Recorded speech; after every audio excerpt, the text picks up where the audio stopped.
Right, so hello and welcome back to Books and Things and welcome to another video. And today, carrying on in my little series about A Christmas Carol, we're going to be talking about Stave 3, the second of the three spirits.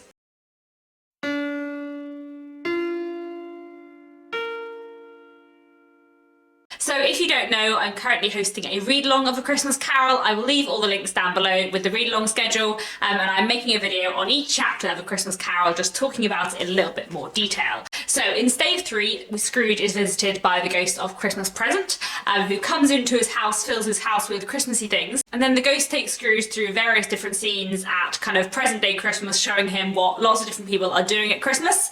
Now this is actually, it's not really Christmas Present, it's more like Christmas very near future, because Scrooge is kind of having this ghostly experience like in the night in Christmas Eve, and this is the Christmas day that he is about to wake up to, but obviously he might go on to change that Christmas day. So it's the Christmas day that he would have woken up to if he wasn't having this ghostly experience, I suppose. But we go through various scenes. We see the Cratchit family, Scrooge's clerk Bob and his family at their Christmas. We see various different people who are kind of living in difficult circumstances but also enjoying their Christmas time. And then we also see Scrooge's nephew Fred having a party with his friends, and Scrooge gets to see kind of all these different Christmas scenes before the end of the chapter. Now there are a few different interesting things I want to discuss in this chapter. One thing I want to talk about is the kind of storytelling writing style that I've been talking about quite a lot in these videos. I also want to talk about like Christmas and the joy of Christmas in this chapter, because this is definitely, I think, like, except for maybe the last one, this is like the most Christmassy chapter of A Christmas Carol. It is just filled with Christmas, which I really enjoy. So we're going to talk about that. And then I'd also like to talk about social criticism in this chapter as well. But let's start off with a bit about Dickens's writing style. I think I've made this point before in the previous two videos, but because I love the way that Dickens addresses the reader and like involves the reader in the story in A Christmas Carol, I'm going to talk about some of the bits in this chapter that I like to do with that as well. You know, Dickens addresses the reader directly, like he's in the room with you telling you this story. I don't mind calling on you to believe that Scrooge was ready for a good broad field of strange appearances, and that nothing between a baby and a rhinoceros would have astonished him very much. At last, however, he began to think, as you or I would have thought at first, that it is always the person not in the predicament who knows what ought to have been done about it, and would unquestionably have done it too. At last, I say, he began to think that the source and secret of this ghostly light might be in the adjoining room. So Dickens in this way not only addresses the reader directly, but he also like makes you on side with him as the narrator, like you are a pair watching Scrooge together, which is just something that I really enjoy in A Christmas Carol. And perhaps my favourite like random narrative interlude is when Dickens is describing the laugh of Scrooge's nephew Fred. If you should happen, by any unlikely chance, to know a man more blessed in a laugh than Scrooge's nephew, all I can say is I should like to know him too. Introduce him to me and I'll cultivate his acquaintance. That kind of like directed dialogue that is set up between the narrator and the reader is just really, really fun and something I really enjoy. And there's a similar thing kind of going on though in a slightly different way when we're at the Cratchit's house watching them have Christmas dinner. And when there is a discussion about the Christmas pudding, Dickens, he isn't exactly addressing the reader, but he sort of is like involving himself and the reader in the action by the way that he like uses free and direct discourse to kind of adopt like what the Cratchits are all saying to each other, but kind of presenting it as like he's saying it too and joining in with the scene. I think it makes more sense if I read the passage that I mean. Suppose it should not be done enough. Suppose it should break in turning out. Suppose somebody could have got over the wall of the backyard and stolen it while they were merry with the goose, a supposition at which the two young Cratchits became livid. All sorts of horrors were supposed. Hallo, a great deal of steam. The pudding was out of the copper. A smell like a washing day. That was the cloth. A smell like an eating house and a pastry cook's next door to each other, and a laundress next door to that. That was the pudding. And Dickens throughout those two paragraphs uses exclamation marks just like constantly.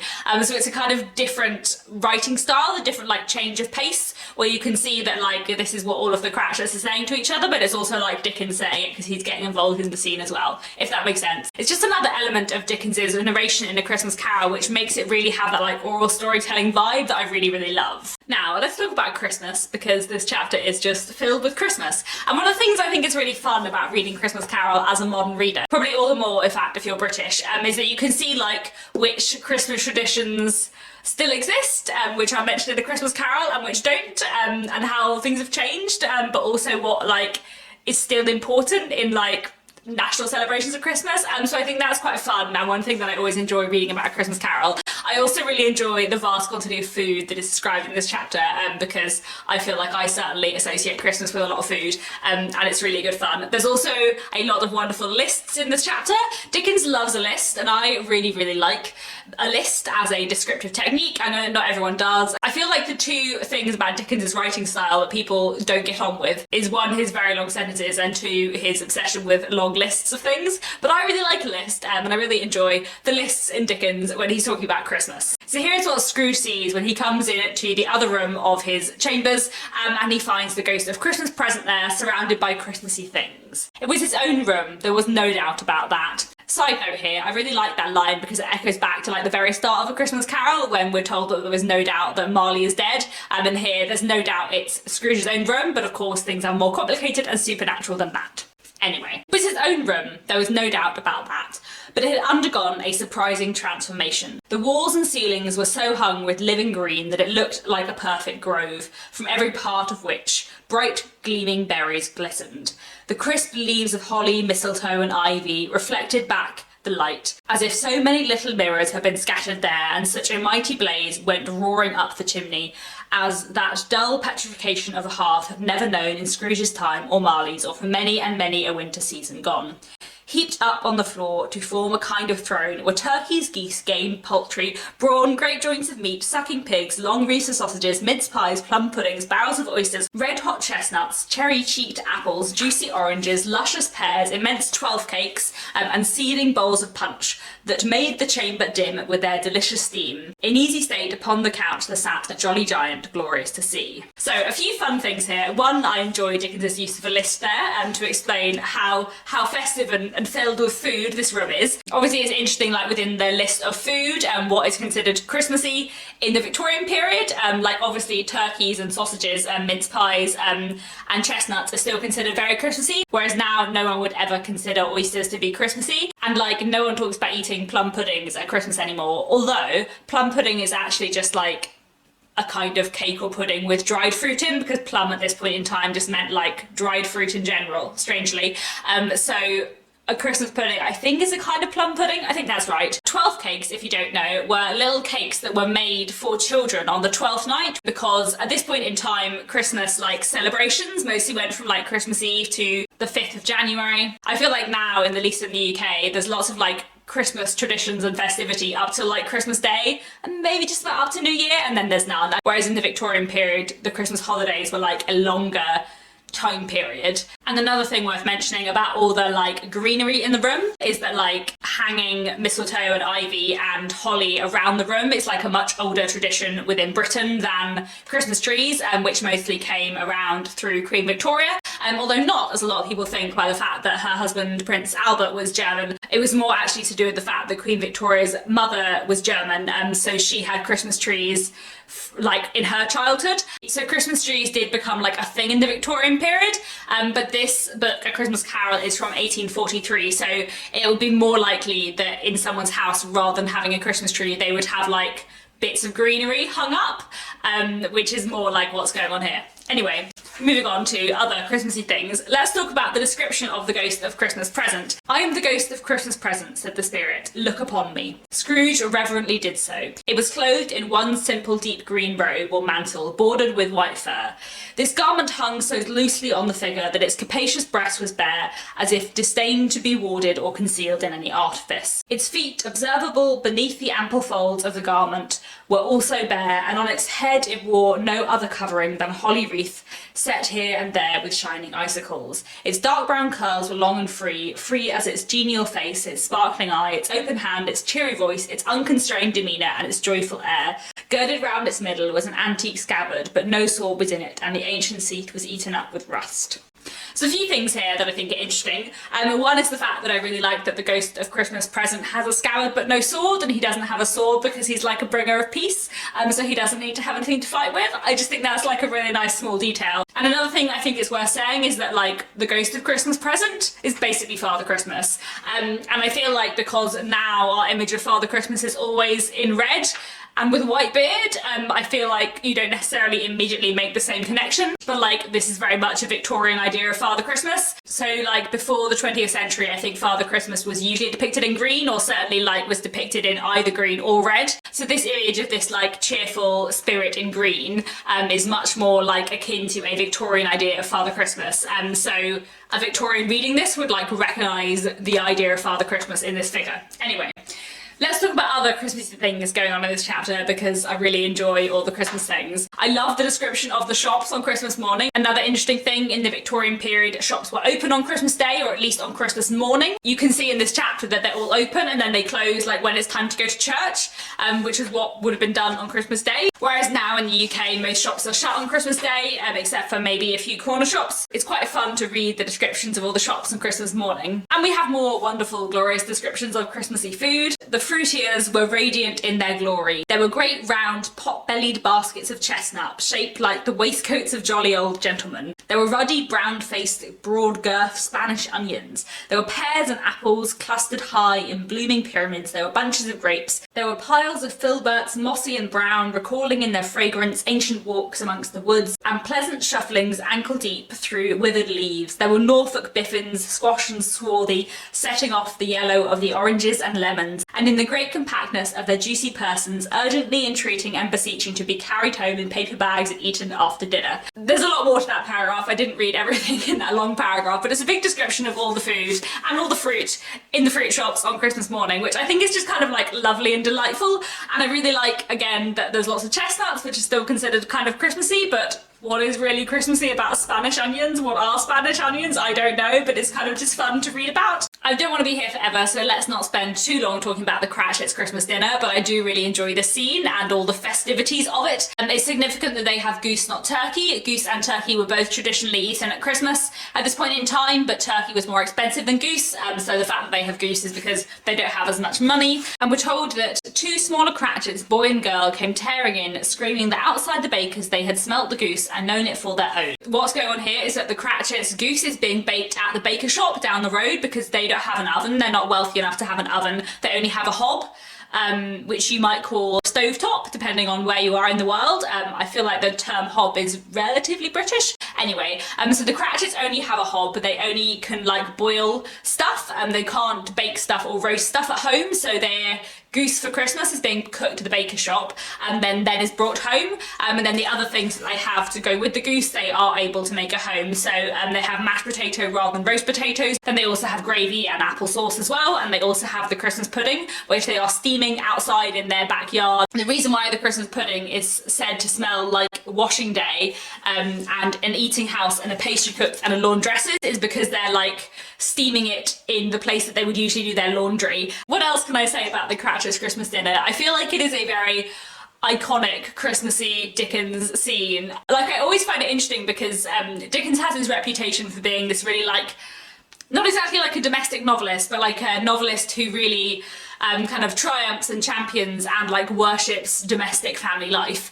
And actually, I don't think there is that much evidence of that in Dickens's novels. Like, really, his novels often end with marriage, but there's very few happily married couples, and there's very few like happy nuclear families within Dickens's books. A lot of his happier families are kind of surrogate families and found families and more complicated non-nuclear families. But one of the nuclear families you do find in Dickens's books who are happy and contented and who kind of all love each other very much and live in a kind of domestic happy situation are the Cratchits. And I feel like the Cratchits and the impact of this quite short scene is like what gave Dickens his reputation in the 19th century and beyond of being a novelist who kind of really championed domestic life and family life. Because, you know, it's this scene of this lower middle class family without very much money, two parents and their children, and they're all kind of struggling, but they're all happy and they love each other and it's kind of okay.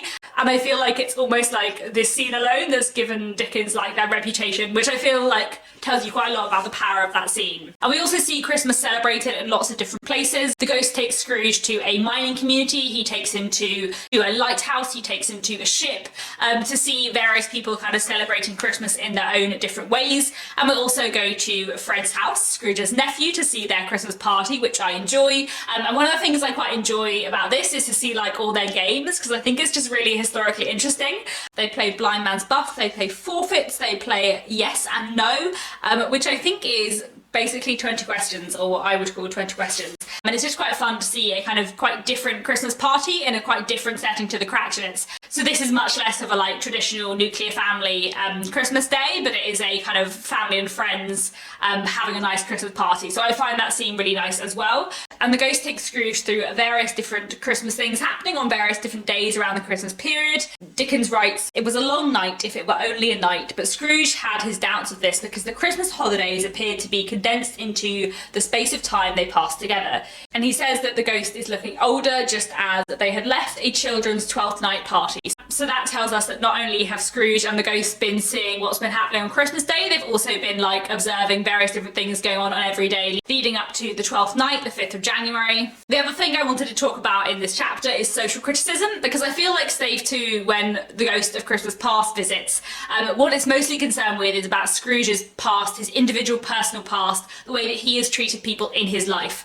Whereas I think Stave 3, when we're with the ghost of Christmas present, it's much more about like social problems as a whole, and there's a lot more like really active social criticism that is not just about like Scrooge and the kind of person Scrooge is and like other people in the world who are like Scrooge, and it's much more about like society in general. So I've spoken in the last two videos about the 4 incidences of selfishness we see from Scrooge in Stave 1 and how 3 of them are addressed and undone in Stave 2. And now in Stave 3, the other incident of selfishness from the first chapter is addressed. And that instance is when Scrooge refuses to give any money to the charitable gentlemen who come round collecting for the poor at Christmas time. And that is really addressed in this chapter. There are 2 specific moments where the ghost kind of quotes Scrooge's words back to him. So the first is when Scrooge asks the spirit whether Tiny Tim will live, and the spirit says, "If these shadows remain unaltered by the future, the child will die. If these shadows remain unaltered by the future, none other of my race will find him here. What then? If he be like to die, he had better do it and decrease the surplus population." And that's what Scrooge said in chapter 1 about people who would rather die than go to the workhouse. And I think there's 2 interesting things here going on. One thing is obviously that the spirit is using Scrooge's words back against him to show how unkind and unfeeling they are, but also I think there is social criticism in here to do with the situation of Tiny Tim. The fact that Tim is likely to die if these things remain unaltered, and if Bob Cratchit's life remains unaltered, is to do with the fact that it's not just that Tim is really unwell, it's that his family do not have enough money to provide the care for him that would enable him to live. And I think the 2 things that suggest this are partly the fact that the spirit says, if these shadows remain unaltered by the future, as in suggesting like there could be the possibility that something could change, and also the fact that he connects Tiny Tim's death with the death of impoverished people who would rather die than go to the workhouse, as discussed in chapter 1. So there's a few interesting things going on there. Before I go on to the other moment where Scrooge's words are used back against him, I do want to talk a little bit about Tiny Tim. I've spoken before about the fact I'm quite interested in the presentation of characters with disabilities in Victorian literature, because it is something that is looked at a lot in Victorian literature.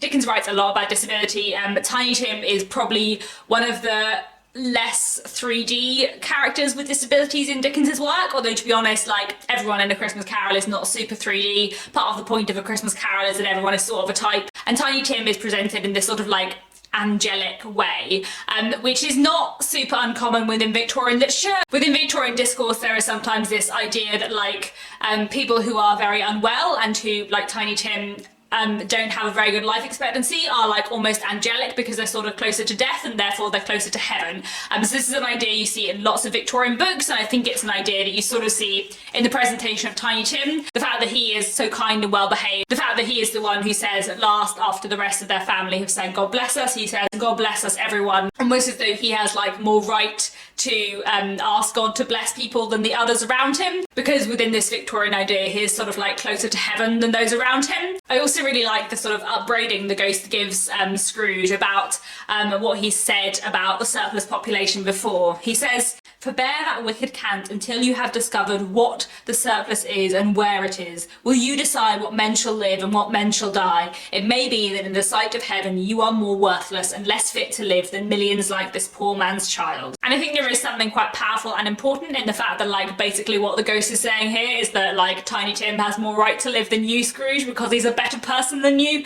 So, you know, that's quite nice in its own way. And then the other time in this chapter when Scrooge's words from stage 1 are used against him is at the end of the chapter when 2 ragged, ghostly children appear beside the ghost of Christmas Present, and he says that they are want and ignorance. And when Scrooge asks if they are his children, he says, "They are man's, and they cling to me, appealing from their fathers." The suggestion being that humankind has created want and ignorance, but isn't looking after those that it leaves in want and ignorance. And when Scrooge says, "Have they no refuge?" the ghost replies, "Are there no prisons? Are there no workhouses?" and turns Scrooge's words back on himself to make him realise how cruel he has been in disregarding those who live in want. There are some other interesting little moments of social criticism here as well. One thing I think is worth looking at is the discussion between the ghost of Christmas Present and Scrooge about baker shops being open on Sundays.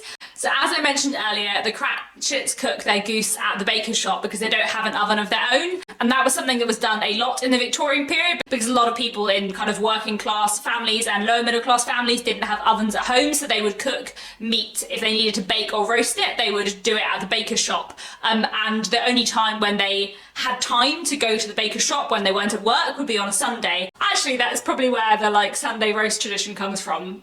I think that probably is it. So anyway, they would take their meat to the baker's shop, roast it on a Sunday, collect it on the way home from church and eat it. But some people in the Victorian period, some moralists said that they didn't want baker shops to be open on a Sunday because they thought it was immoral. So that's what Scrooge and the ghost are having a discussion about, and how like the moralists saying that baker shops should be closed on a Sunday are doing it in the name of religion, but then actually it ends up being kind of unkind and uncharitable to those who are not able to have ovens in their houses. I quite like that discussion between the spirit and Scrooge because it's one of those moments where Dickens, rather than a more general social criticism, is kind of like zooming in on a really particular social issue being discussed at the time that he was writing, and just exploring it and kind of fighting back against it, I suppose. And there's social criticism too in the way that Dickens describes like the cheerfulness and the Christmas festivities going on in places and situations where people have really difficult lives. So he talks about the mining communities, people very lonely and isolated on a lighthouse, and when they go around the streets, much they saw and afar they went, and many homes they visited, but always with a happy end. The spirits stood beside sick beds and they were cheerful, on foreign lands and they were close at home, by struggling men and they were patient in their greater hope, by poverty and it was rich, in almshouses, hospitals and jails, in misery's every refuge, where vain man in his little brief authority had not made fast the door and barred the spirit out. He left his blessing and taught Scrooge his precepts. And the point Dickens is making is that Scrooge, who is, you know, wealthy and could afford to be kind, never is, whereas many people in difficult situations, in economic hardship, in lonely, isolated places, are kind to each other and do love Christmas and have a nice time at Christmas, even if their lives are harder. And obviously it's a slightly simplistic message, but I think the thread of social criticism going through this chapter is really interesting to look at. So, I think that's all I wanted to say about the third stave of A Christmas Carol. I feel like I've talked a lot in this video, so hopefully this one hasn't been too long. It's such an interesting novella and I'm just loving rereading it so far. Reading it a bit more slowly and looking at it in lots of detail is really, really fun. And I'm excited to read on to Stave 4, The Last of the Spirit, which is a wonderful chapter as well. I do love A Christmas Carol a lot. So do let me know down in the comments how you're getting on with reading A Christmas Carol, and I'll be back very soon with another bookish video.